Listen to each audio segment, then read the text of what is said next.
నేటి నుంచే భారత్ వ్యాప్తంగా సీఏఏ అమలు కాబోతోంది. ఈ నేపథ్యంలో అసలు సీఏఏ అంటే ఏంటి, దాని అమలు వల్ల దేశంలో ఏం జరగబోతుంది, దీనికి సంబంధించి ప్రముఖ రాజకీయ విశ్లేషకులు ప్రొఫెసర్ నాగేశ్వర్ మనతో పాటు లైవ్ లో జాయిన్ అవుతున్నారు. నాగేశ్వర్ గారు, గుడ్ ఈవినింగ్ అండి. చెప్పండి. నాగేశ్వర్ గారు, ఊహించిందే లోక్సభ ఎన్నికలకు ముందు ఎట్టి పరిస్థితుల్లో కూడా సీఏఏ అమలు చేసి తీరతారని. అసలు ఏంటి ఈ సీఏఏ అంటే, దాని అమలు వల్ల దేశంలో అసలు ఏం జరగబోతోంది? దేశంలో ఏం జరుగుతుంది అన్నదానికన్నా ఇది ఇప్పుడే ఎందుకు 19లో చేసే చట్టం ఇది. అంటే ఈ చట్టం చేసి సుమారు 4 ఏళ్ళు దాటిపోయింది. మరి ఇప్పుడు ఎన్నికలకు ఇక రేపో మాపో నోటిఫికేషన్ వస్తాయి. లాస్ట్ టైం అయితే March 10th నోటిఫికేషన్ వచ్చింది. ఇప్పుడు ఎనీ మూమెంట్, మొన్న ఎలక్షన్ కమిషన్ రిజైన్ చేసి ఉండకపోతే ఇప్పటికే వచ్చేది. సో ఎన్నికల నోటిఫికేషన్కు కపుల్ ఆఫ్ డేస్ ముందు సిటిజన్షిప్ అమెండ్మెంట్ యాక్ట్ మళ్ళీ ఎందుకు తీసుకొచ్చారు? ఈ చట్టం వచ్చినప్పుడు దేశవ్యాప్తంగా తీవ్రమైన ఆందోళనలు జరిగాయి, ఘర్షణలు జరిగాయి, సుమారు 100 మంది మరణించారు. దేశవ్యాప్తంగా పెద్ద ఎత్తున రిలీజియస్ పోలరైజేషన్, మతపరమైన సమీకరణ, ఉద్రిక్తలు జరిగాయి. అలాంటి చట్టాన్ని మళ్ళీ ఇప్పుడు ఎన్నికలకు ముందు, నిజంగానే నరేంద్ర మోడీ ప్రభుత్వానికి ఆ చట్టం పట్ల నిబద్ధత ఉంటే మళ్ళీ 370 సీట్లు బీజేపీకి, 400 సీట్లు ఎన్డీఏకు వస్తాయన్నారు కనుక ఓ 2 నెలలు ఆగితే ఎలక్షన్స్ అయిపోతే కొత్త ప్రభుత్వం వస్తుంది, కొత్త పార్లమెంట్ వస్తుంది. దాన్ని మళ్ళీ లోక్సభలో ఆల్రెడీ పాస్ అయినటువంటి చట్టం కనుక దాన్ని అమలు మొదలు పెట్టచ్చు. ఆల్రెడీ పార్లమెంట్ ఆమోదం పొంది అమలు మాత్రమే నిలిపివేశారు, అందువల్ల అమలు మొదలు పెట్టవచ్చు. ఇప్పుడు అవి అమలు చేయడంలో చాలా క్లియర్ పొలిటికల్ ఉద్దేశం ఏంటంటే, దేశంలో నిరుద్యోగం గురించి, ధరల పెరుగుదల గురించి, ఆర్థిక పరిస్థితి గురించి, లే ఆఫ్ల గురించి, పెట్రోల్ ధరల గురించి, దేని గురించి ప్రజలు ఆలోచించకూడదు. ప్రజలు మళ్ళీ సిఏఏ పేరిట కొట్టుకోవాలి, మతం పేరిట తన్నుకోవాలి, మతపరమైన భావోద్వేగాలు, ఉద్రిక్తతల ఆధారంగా ఓటు వేయాలి. ప్రజల జీవన సమస్యల వల్ల మీద ఆధారపడి కాదు, వికసిత భారత్ అనే అంశం పైన కాదు, కేంద్ర ప్రభుత్వ పనితీరు పైన ఆధారంగా కాదు, కేవలం భావోద్వేగాల పైన ఎన్నికలకు పోవాలి అనేటువంటి ఉద్దేశం. ఎందుకంటే 2019 ఎన్నికలకు ముందు పుల్వామా, బాలాకోట్, సర్జికల్ స్ట్రైక్స్ ఆధారంగా ఎన్నికలకు పోయారు. ఎకానమీ, అన్ఎంప్లాయ్మెంట్, ప్రైస్ రైజ్ ఇలాంటి ఇష్యూస్ అన్ని పక్కకు పోయాయి. మళ్ళీ ఇప్పుడు కూడా ఎకానమీ, అన్ఎంప్లాయ్మెంట్, ప్రైస్ రైజ్ అనే ఇష్యూస్లో పోతే మోడీ ప్రభుత్వం ప్రజల మద్దతు కూడగట్టుకోవడం కష్టం. అందువల్ల మళ్ళీ emotional issues, divisive issues, polarizing ఇష్యూస్ను తీసుకొచ్చి ఎన్నికల్లో లబ్ధి పొందాలన్న ఏకైక వ్యూహం తప్ప ఇందులో మరొకటి ఏం కనబడతలేదు. ఇప్పుడు ఇన్నేళ్లుగా అమలు కాని చట్టాన్ని ఇప్పుడే అమలు చేయాల్సిన అవసరం ఏంటి? ఎమర్జెన్సీ ఏముంది? ఇక్కడ ఈ చట్టం చెప్పేది ఏంటి? పాకిస్తాన్, బంగ్లాదేశ్, ఆఫ్ఘనిస్తాన్ నుంచి వచ్చి భారతదేశంలో ఉంటున్న రాజ్యాంగ రీత్యా అక్రమ వలసదారులు అంటారు, ఇల్లీగల్ మైగ్రెంట్, వారికి పౌరసత్వం ఇవ్వడం. సో అందులో ఆఫ్ఘనిస్తాన్, బంగ్లాదేశ్, పాకిస్తాన్ నుంచి వచ్చిన ముస్లిమేతరులు, అంటే ముస్లిమేతరులు అన్న పదం వాడలేదు కానీ హిందువులు, బౌద్ధులు, జైనులు, సిక్కులు, క్రైస్తవులు అని రాశారు, పార్సీలు అని, అంటే ఒక ముస్లింలు మినహా అని దానికి క్లియర్గా అర్థమవుతుంది. దాన్ని వారికి పౌరసత్వం ఇవ్వడము. పాకిస్తాన్లో, బంగ్లాదేశ్లో అక్కడ ఇస్లామిక్ రాజ్య హింసకు గురవుతున్న హిందువులకు కానీ ఇతర మతస్థులకు కానీ పౌరసత్వం ఇవ్వడం తప్ప నేను అనడం లేదు. అది దాన్ని ఆధారంగా చేసుకుని మతపరమైన ఘర్షణల్ని, విద్వేషాలని రెచ్చగొట్టి మతపరమైన భావోద్వేగాలను రగిలించి ప్రజల జీవన్మరణ సమస్యలైన బిజిలీ, పానీ అంటారు కదా, సో వారి లైవ్లీహుడ్ ఇష్యూస్, జీవనోపాధికి సంబంధించిన ఇష్యూస్ పక్కకు పెట్టి వీటిపైన ఎన్నికల్లో గెలవాలి అనే ఒక రాజకీయ వ్యూహమే దేశ ప్రజాస్వామ్యానికి ప్రమాదకరం. ఇక సిటిజన్షిప్ అమెండ్మెంట్ పైన ప్రధానమైన సమస్య ఏంటి అంటే, ఇది భారత రాజ్యాంగం అంగీకరించదు, రాజ్యాంగం యొక్క మౌలిక సూత్రాలకు విరుద్ధం. ఎందుకు విరుద్ధము అంటే, సిటిజన్షిప్ యాక్ట్ భారతదేశంలో 1950s వచ్చిన పౌరసత్వ చట్టం ప్రకారం కానీ, భారత రాజ్యాంగం ప్రకారం కానీ మతం ఆధారంగా పౌరసత్వం ఉండదు. సో మతం ఆధారంగా ఏ ఆధునిక ప్రజాస్వామిక దేశంలో కూడా సిటిజన్షిప్ అనేది is not based on religion. అంటే రిలీజన్ ఆధారంగా సిటిజన్షిప్ ఇవ్వరు, రిలీజన్ ఆధారంగా నిరాకరించరు. ఇప్పుడు ఉదాహరణకు అమెరికాలో 40 లక్షల భారత ఆ సంతతికి చెందిన అమెరికన్లు ఉన్నారు. మన వాళ్ళు తెలుగు బిడ్డలు చాలా మంది ఉన్నారు. వాళ్ళు ఇప్పటికీ కూడా ప్రాక్టీసింగ్ హిందూస్ వారు. సో వారు హిందూ మతం ఆచరిస్తారు. వారి పౌరసత్వాన్ని ఈ మతం ఆధారంగా నిరాకరిస్తే మన అమెరికాలో మన 40 లక్షల భారతీయులు ఇంటికి రావాలి. దాన్ని మనం అంగీకరించగలమా? బ్రిటన్ ప్రధానమంత్రి, ఆయన బ్రిటిష్ పౌరుడు, మన రిషి, ఆయన ఎవరు? ప్రాక్టీసింగ్ హిందూ. బహిరంగంగా ఆయన దీపావళి జరుపుకుంటాడు, ఆయన రామాయణ వేడుకలకు వెళ్తాడు. నేను ప్రౌడ్ హిందూ అని చెప్పుకున్నాడు. అయినా క్రిస్టియన్ మెజారిటీ కంట్రీ అయిన బ్రిటన్లో ఒక ప్రాక్టీసింగ్ హిందూ, నిబద్ధత కలిగిన హిందువు ఆ దేశ ప్రధాని అయితే మనం గర్వపడ్డాం, మనం అందరం గర్వించాం కదా. సో అందువల్ల ఒక ప్రాక్టీసింగ్ హిందూ బ్రిటన్లో ఇప్పుడు రేపు ఆధునిక భారతదేశం మతం ఆధారంగా పౌరసత్వాన్ని నిర్వచిస్తే ప్రపంచ ఆధునిక ప్రజాస్వామిక దేశాల సరసన భారతదేశం ఎలా నిలబడుతుంది? ప్రపంచంలో మనము కూడా అప్రజాస్వామిక దేశాల జాబితాలో ఉంటాం. అందుకే నీకు అమెరికా ఉదాహరణ, బ్రిటన్ ఉదాహరణ ఇవ్వడంలో కారణం అది. ఇప్పుడు అమెరికన్ పార్లమెంట్లో అనేక మంది హిందూస్ ఉన్నారు. ఈవెన్ ఆ రకమైన గౌరవం మనకుంది. అందువల్ల రిలీజన్ ఆధారంగా సిటిజన్షిప్ నిర్వచించడం మన రాజ్యాంగం అంగీకరించదు. ఆర్టికల్ 14 మీరు చదవండి, రైట్ టు ఈక్వాలిటీ అని. రైట్ టు ఈక్వాలిటీ ఏం చెప్తుంది? అన్ని కులం, మతం, ప్రాంతము, భాష, రంగు, రేస్, జాతి ఇలాంటి ఏ అంశం ఆధారంగా కూడా ఎవరి పట్ల వివక్ష ఉండకూడదు అని మన రాజ్యాంగం చెప్తుంది. ఒకవేళ ఎవరికైనా ప్రత్యేకమైన గుర్తింపు ఇవ్వాలి అంటే పాజిటివ్ వివక్ష చూపాలి అంటే అది రీజనబుల్ అండ్ రేషనల్ క్లాసిఫికేషన్ అయి ఉండాలి. సుప్రీంకోర్టు అనేక తీర్పుల్లో చెప్పింది. డాక్ట్రిన్ ఆఫ్ రీజనబుల్ క్లాసిఫికేషన్ అంటే ఒక వర్గానికి ఒక సమూహానికి చెందిన ప్రజల్లో నువ్వు రెండుగా వర్గీకరించి ఒక వర్గానికి ప్రత్యేకమైన సదుపాయాన్ని కల్పించాలంటే డాక్ట్రిన్ ఆఫ్ రీజనబుల్ క్లాసిఫికేషన్, హేతుబద్ధ వర్గీకరణ సిద్ధాంతానికి లోబడి ఉండాలి అని సుప్రీంకోర్టు అనేక తీర్పుల్లో చెప్పింది. అందువల్ల ఆర్టికల్ 14 అన్న భారత రాజ్యాంగ మౌలిక సూత్రం, భారత రాజ్యాంగ మౌలిక స్వరూపం, బేసిక్ స్ట్రక్చర్లో భాగం ఇది. ఎందుకంటే కేశవానంద భారతి కేసులో సుప్రీంకోర్టు చెప్పింది భారత పార్లమెంటు కూడా ఈ బేసిక్ స్ట్రక్చర్ను మార్చే అధికారం లేదు అని. అందువల్ల రిలీజియన్ ప్రాతిపదికగా సిటిజన్షిప్ ను డిఫైన్ చేయడమే రాజ్యాంగ ప్రాతిపదికకు విరుద్ధము. ఇది ఇప్పటికిప్పుడు పాకిస్తాన్, బంగ్లాదేశ్, ఆఫ్ఘనిస్తాన్ నుంచి వచ్చే వారికి ఇవ్వడము వల్ల ప్రమాదమని కాదు.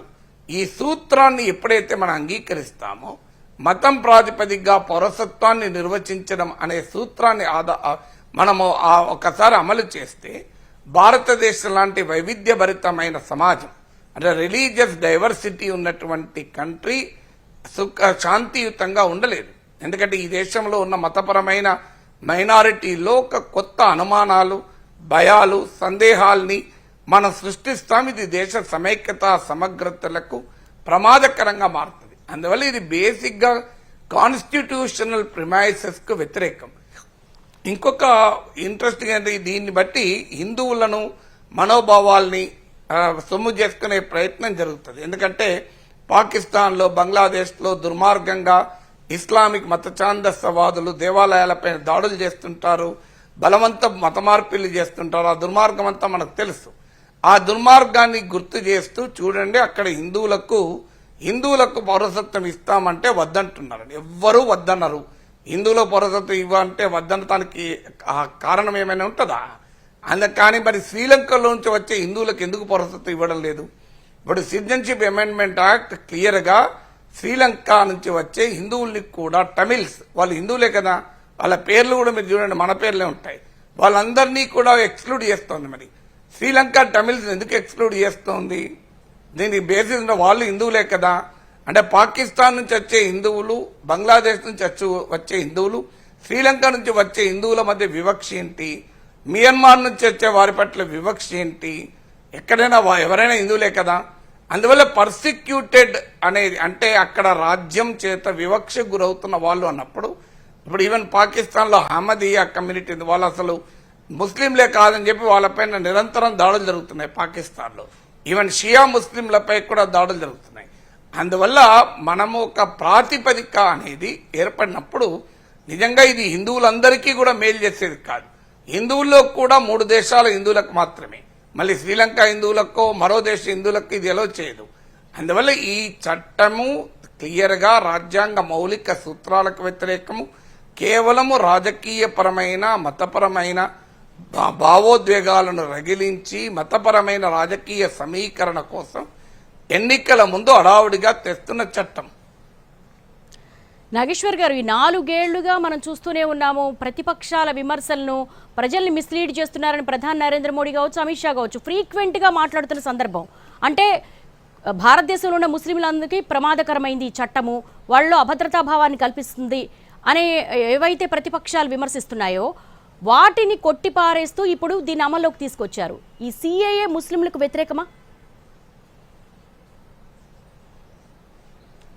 అని ఇప్పుడు భారతదేశ ముస్లింలను నాన్ సిటిజన్స్ ఏం చెయ్యదు, అది రాంగ్. అది ఇండియాలో ఉన్న ముస్లింస్ అంతా సిటిజన్స్ కాకుండా పోతారు అని ఎవరైనా అంటే తప్పే. ఎందుకంటే ఇది ఇండియాలో ఉన్న సిటిజన్స్ కు సంబంధించింది కాదు. పాకిస్తాన్, బంగ్లాదేశ్, ఆఫ్ఘనిస్తాన్ నుంచి వచ్చిన వారికి సిటిజన్షిప్ ఇవ్వాలా లేదా అనే అంశం. ఇండియాలో ఆల్రెడీ సిటిజన్స్ గా ఉన్న ఎవరికీ దీంతో సంబంధమే లేదు.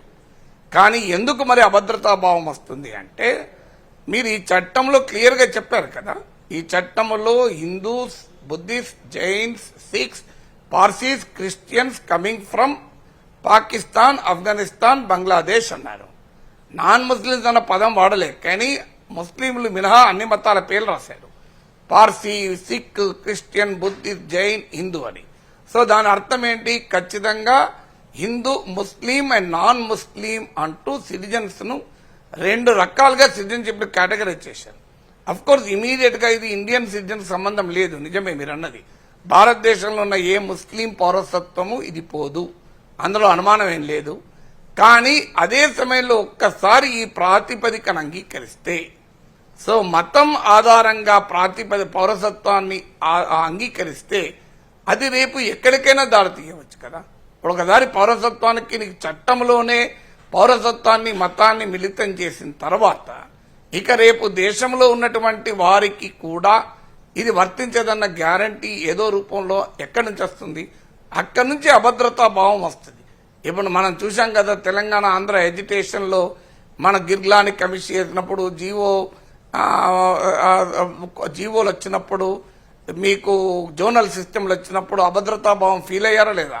ఒకే దేశంలో ఒకే తెలుగు భాష మాట్లాడే ప్రజల మధ్యనే ఈ రకమైన సమస్య, ఫ్రీ జోన్ అన్నప్పుడు ఇవన్నీ చాలా, జియో 610 అన్నప్పుడు ఇవన్నీ ఇచ్చినప్పుడు మనం వివాదాలు చూసాం కదా. ముల్కీ, నాన్ ముల్కీ పెద్ద ఉద్యమాలే నడిచాయి కదా.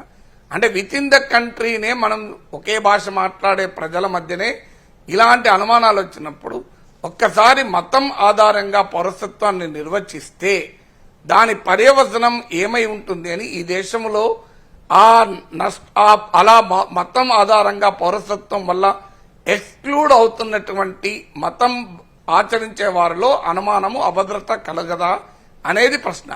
ఇప్పుడు ఈ చట్టానికి ఆ మతం ఆధారంగా వివక్ష లేకుండా మీరు ఆఫ్ఘనిస్తాన్, పాకిస్తాన్, బంగ్లాదేశ్, శ్రీలంక, మియన్మార్ అక్కడి నుంచి ఎవరైనా భారతదేశానికి అక్రమంగా వస్తే కేస్ బై కేస్ వారు అక్కడ వివక్ష గురయ్యారు, ఆడ దాడులకు గురయ్యారు, వాళ్ళ సిటిజన్షిప్ ఇవ్వండి, ఎవరు అభ్యంతరం చెప్తారు?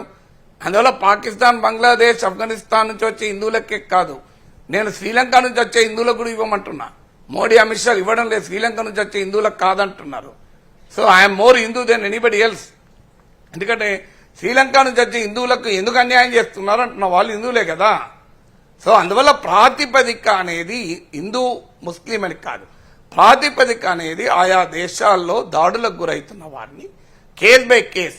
ఇప్పుడు మీకు పాకిస్తాన్లో నుంచి ముస్లింలు ఇక్కడికి అక్రమంగా వచ్చారనుకుంటాను, నువ్వు అక్కడ పాకిస్తాన్లో నీవు దాడికి గురయ్యావా లేదా, నీ వివక్ష గురయ్యావా లేదా, పర్సిక్యూట్ అయ్యావా లేదా అని విచారణ జరిపి ఇవ్వచ్చు. నిజంగానే పాకిస్తాన్ నుంచి పర్సిక్యూట్ కానప్పుడు అతను సిటిజన్షిప్ ఇవ్వాల్సిన అవసరం లేదు కదా. ఎందుకంటే సిటిజన్షిప్ అనేది ఓపెన్ కాదు కదా, అందరికి ఇచ్చుకుంటా పోం కదా.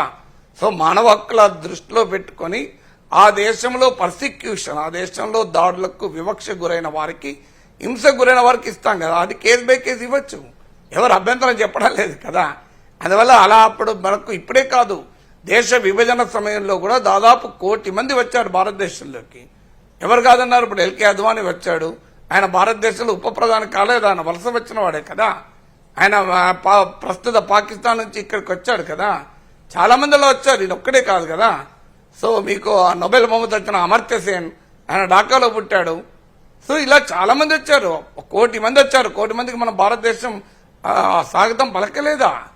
అందువల్ల ఒక పొరుగు దేశంలో అన్యాయానికి, అణచివేతకు, దాడులకు వివక్ష గురవుతున్న వాళ్లకు మానవతా దృక్పథంతో పౌరసత్వం ఇవ్వడము తప్పు కాదు. అందువల్ల అది హిందువులకు కూడా ఇవ్వడం తప్పు కాదు. కానీ ఫండమెంటల్ పాయింట్ ఏంటంటే ఈ 3 దేశాలకు ఎందుకు పరిమితం చేస్తున్నావు? శ్రీలంకలో ఉన్న హిందువులు ఏం పాపం చేశారు? శ్రీలంకలో ఉన్న తమిళులు ఏం పాపం చేశారు? అంటే వాళ్ళ సౌత్ ఇండియన్స్ కనుక వాళ్ళ పట్ల వివక్ష చూద్దామా? మరి వాళ్ళేం పాపం చేశారు? శ్రీలంకలో ఉన్న తమిళులు వాళ్ళు కూడా మన వాళ్ళే కదా, మన సంతతే కదా. భారత 100 ఏళ్ళో 1000 ఏళ్ళో 500 ఏళ్ల కిందనో మన వైపు నుంచి వెళ్ళిన వాళ్ళే కదా. మరి ఆ వివక్ష చూపకూడదు కదా అంటున్నాను నేను. అందువల్ల ఇది ప్రత్యేకంగా 3 దేశాలకు ఇచ్చారు, ప్రత్యేకంగా మతాన్ని నిర్వచించారు. అందువల్లనే ఆ ప్రాతిపదిక ప్రమాదకరం. వేరే ఇక్కడ ఇమీడియట్ గా భారతదేశంలో ఉన్న ముస్లింల పౌరసత్వం పోతుంది ఎవరు అనడం లేదు. కానీ ఇప్పుడు ఇక్కడ ఆల్రెడీ నినాదాలు చూస్తున్నాం, విద్వేషపూరిత వ్యాఖ్యలు చూస్తున్నాం. మీరు నినాదాలు పాకిస్తాన్ వెళ్ళండి, నైతో కబ్రస్తాన్కి వెళ్ళండి అని నినాదాలు మనం మత ఘర్షణలు జరిగినప్పుడల్లా వింటున్నాం. అలాంటి మతపరమైన విద్వేషపూరిత నినాదాలు ఇచ్చిన వారు పార్లమెంట్ లో ఉంటున్నారు. మనం చూసాం బీఎస్పీకి చెందిన దానిష్ అలీ అనే పార్లమెంటు సభ్యుడిని రమేష్ బిదూరి అనే బీజేపీ పార్లమెంట్ సభ్యుడు మతం ఆధారంగా తీవ్రమైన వివక్షపూరిత వ్యాఖ్యలు పార్లమెంట్లోనే చేశాడు కదా.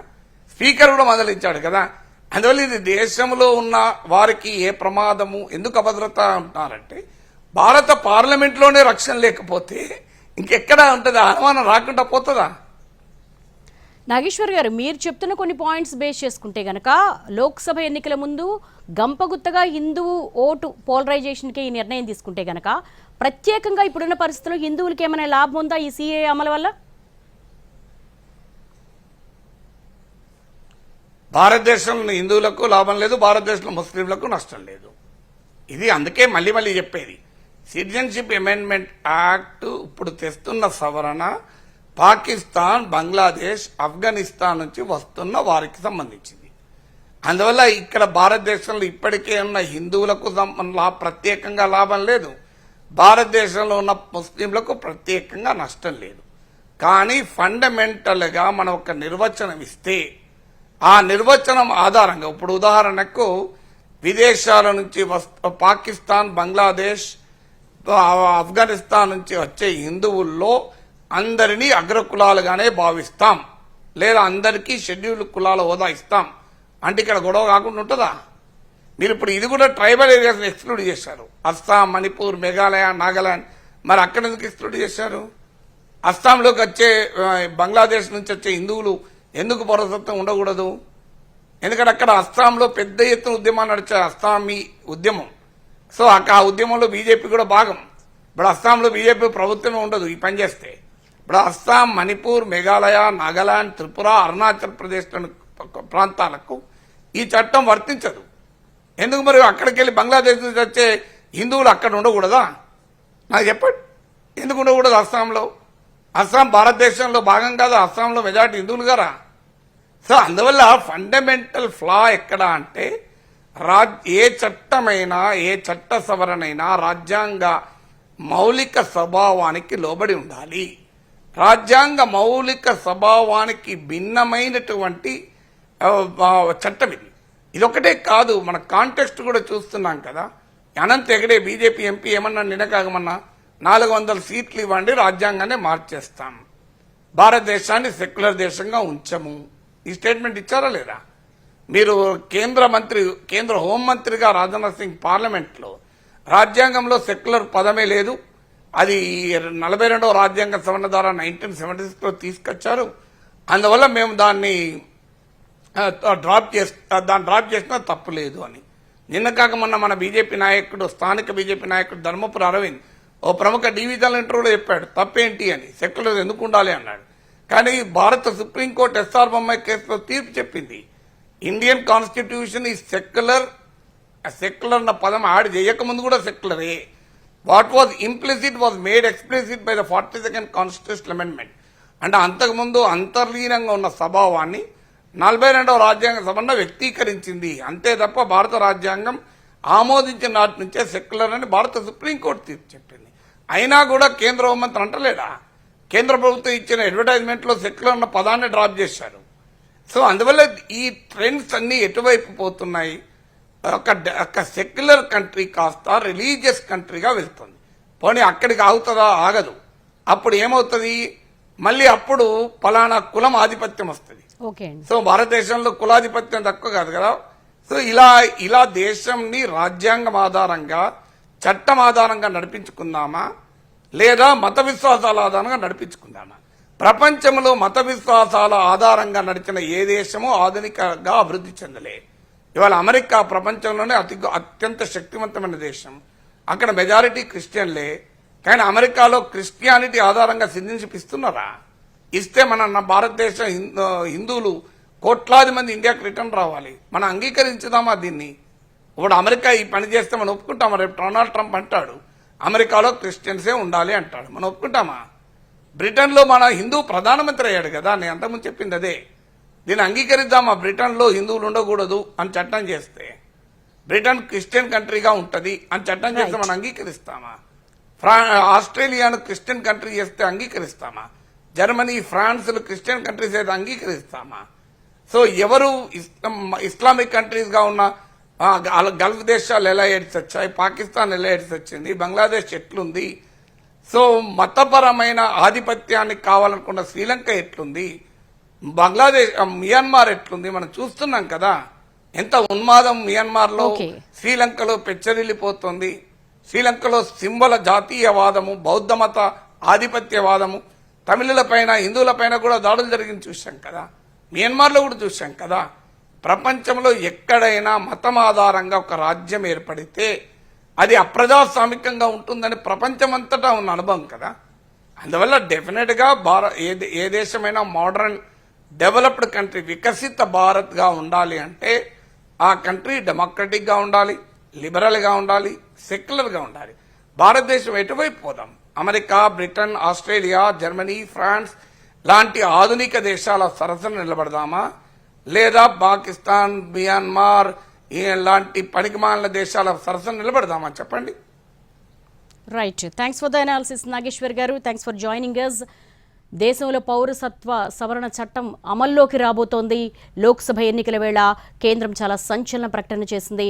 ప్రస్తుతం దీనికి సంబంధించి కూడా మిశ్రమ స్పందన లభిస్తూ ఉంది. ఇటు కేరళ కావచ్చు, తమిళనాడు కావచ్చు, కొన్ని రాష్ట్రాలు దీని అమలును వ్యతిరేకిస్తున్నాయి. మరి ఏ విధంగా కన్విన్స్ చేస్తారు? దేశ ప్రజలకు సంబంధించి కూడా ఎలాంటి అభద్రతాభావం కావచ్చు, అలాగే ఎవరికి కూడా ఎలాంటి ఇబ్బంది లేదు. కొత్తగా పౌరసత్వం లభిస్తుందే తప్ప ఎవరి పౌరసత్వం కూడా తీసేసే ప్రసక్తి లేదని ఈ 4 ఏళ్లుగా జరుగుతున్న చర్చల్లో అనేక సందర్భాల్లో ప్రధాని నరేంద్ర మోడీ, అలాగే కేంద్ర హోంమంత్రి అమిత్ షా కూడా ఫ్రీక్వెంట్గా చెప్పడం జరుగుతోంది. మరి ఈ చట్టానికి సంబంధించి అనేక అనుమానాలకు సంబంధించి కూడా ఇప్పుడు ప్రొఫెసర్ నాగేశ్వరరావు గారు కూడా విశ్లేషణ అందించారు. ఇక ఎన్నికల ముందు కేవలం హిందుత్వ ఓట్ల పోలరైజేషన్ కోసం జరుగుతున్నదిగా చర్చ జరుగుతోంది. మరి దేశ ప్రజలు ఇటు రామ మందిర నిర్మాణాన్ని యాక్సెప్ట్ చేశారు, ఆర్టికల్ 370ని యాక్సెప్ట్ చేశారు. చాలా సున్నితమైన అంశాలను కూడా కేంద్రం చాలా సులువుగా మార్గాలను చూపించింది. మరి దేశ ప్రజలను కూడా కన్వీనియంట్గా కన్విన్స్ చేసే ప్రయత్నం చేస్తుందా? మరి ఏం రాబోతోంది కేంద్రం నుంచి ప్రకటన? వేచి చూడాల్సిన అంశం.